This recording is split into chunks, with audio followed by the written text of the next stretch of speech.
নমস্কার, traditional village food with Alka চ্যানেলে আপনাদের সবাইকে স্বাগত। আজকে আমি আপনাদেরকে তৈরি করে দেখাবো এঁচোড়ের পকোড়া। অনেক রকমভাবে এঁচোড় খাওয়ার পর যখন আর এঁচোড় খেতে ভালো লাগে না, তখন একবার এইভাবে এঁচোড়ের পকোড়া করে খেয়ে দেখুন, খেতে খুব ভালো লাগবে। তাই আজকে আমি আপনাদেরকে সেই এঁচোড়ের পকোড়া তৈরি করে দেখাবো। আশা করছি আপনাদের এই রেসিপিটা ভালো লাগবে। ভালো লাগলে লাইক, শেয়ার, কমেন্ট করবেন। আর যারা ফেসবুক থেকে দেখছেন তারা ফলো করে পাশে থাকবেন। তো চলুন রেসিপিটা শুরু। এঁচোড়ের পকোড়া তৈরি করার জন্য এখানে আমি এই 4টে আলু নিয়েছি আর এই এঁচোড়টা নিয়েছি। এঁচোড়টা আমি পুরোটা দেবো না, এগুলোকে এখন আমি কেটে নেব।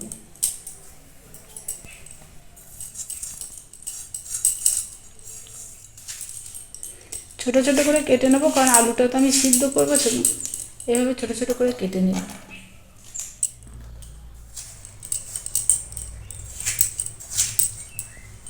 এবার আমি এঁচোড়টা কেটে নেব।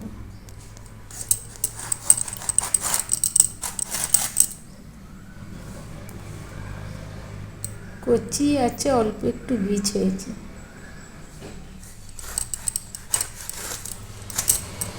দেখে আমি জল দিয়ে ধুয়ে নেবো, তাহলে এই আটাটা চলে যাবে। এঁচোড়টা জল দিয়ে ধুয়ে নিয়েছি। এখন আমি ছোট ছোট পিস করে নেবো, দিয়ে কাটবো।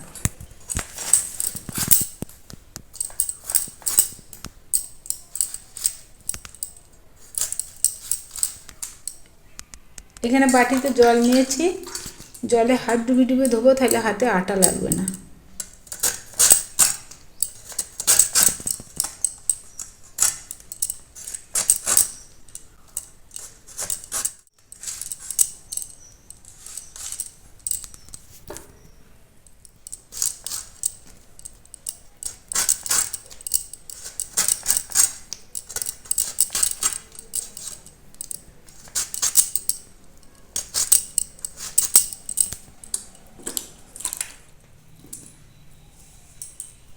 এঁচোড়গুলো কেটে নিয়েছি।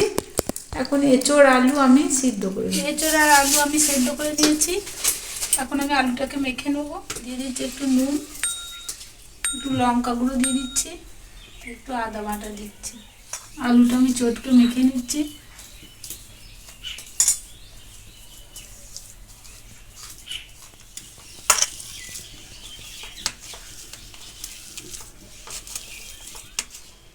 এখানে কড়াইয়ে অল্প তেল দিচ্ছি, সর্ষের তেল। এখানে একটা বড় সাইজের পেঁয়াজ আমি কেটে নিয়েছি, তেলেতে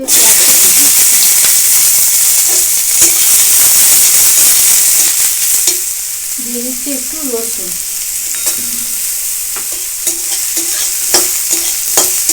এখানে এঁচোড়টা নিয়েছি, এঁচোড়টা আমি একটু চটকে নেবো।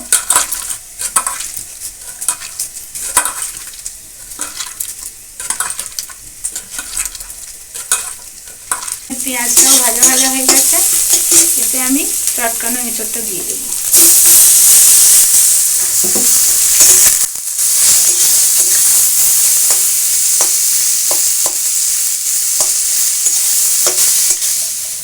দিয়ে দিচ্ছি একটু লঙ্কা গুঁড়ো, আর দিয়ে দিচ্ছি অল্প একটু আদা বাটা।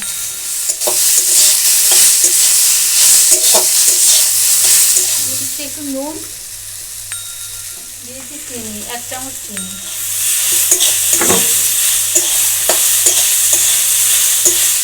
এঁচোড়টাকে মশলার সঙ্গে আমি একটু ভাজা ভাজা করে নেবো। এঁচোড়টা আমি ভাজা ভাজা করে নিয়েছি। এবার আমি নামিয়ে দেবো। এখানে বাটিতে আমি বেসন নিয়ে নিচ্ছি। এই চামচের আমি 3 চামচ বেসন নিলাম। দিচ্ছি একটু নুন, একটু লঙ্কা গুঁড়ো, একটু হলুদ। জল দিয়ে মেখে নেবো।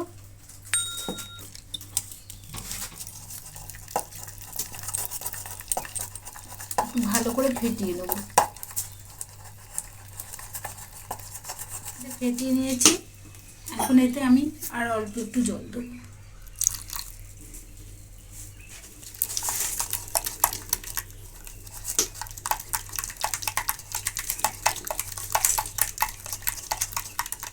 বেসনটা দেখুন ঠিক এইভাবে তৈরি করে নিয়েছি।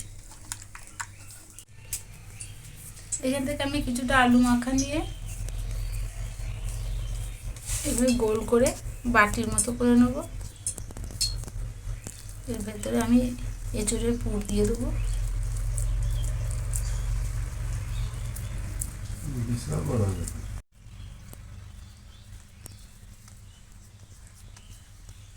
আপনারা যেরকম শেপ দিতে মনে হয় শেপ দেবেন। এখানে আমি গোল গোল করে দিলাম। এটা রেখে দিলাম। আবার একটা এভাবে তৈরি করে নেব।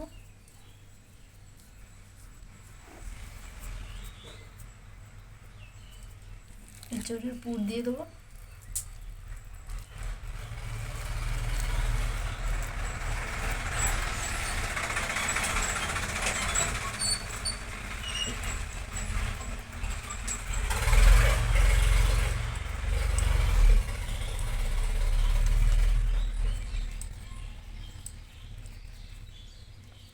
এইভাবে আমি সবগুলোকে তৈরি করে নেব।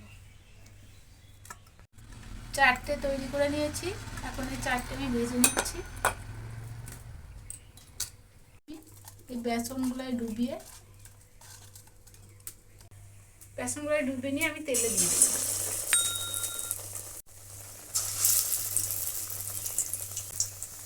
তিনটে করে দিয়ে দেবো।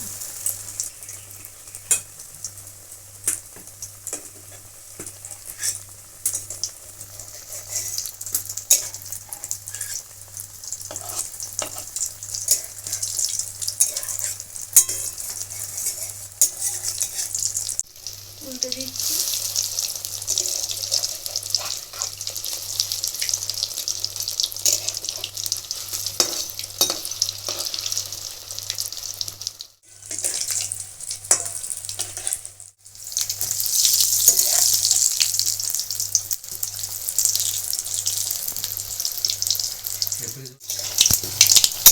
লাল লাল করে ভেজে নিয়েছি।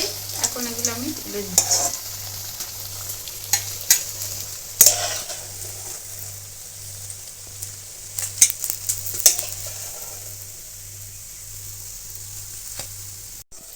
সব পকোড়াগুলো ভাজা হয়ে গেছে, তুলে নিচ্ছি। এঁচোড়ের পকোড়াগুলো ভাজা হয়ে গেছে। এখন এতে আমি একটু গোলমরিচের গুঁড়ো ছড়িয়ে দিচ্ছি। তৈরি হয়ে গেছে এঁচোড়ের পকোড়া। ভালো লাগলে লাইক, শেয়ার, কমেন্ট করবেন আর সাথে থাকতে সাবস্ক্রাইব করবেন।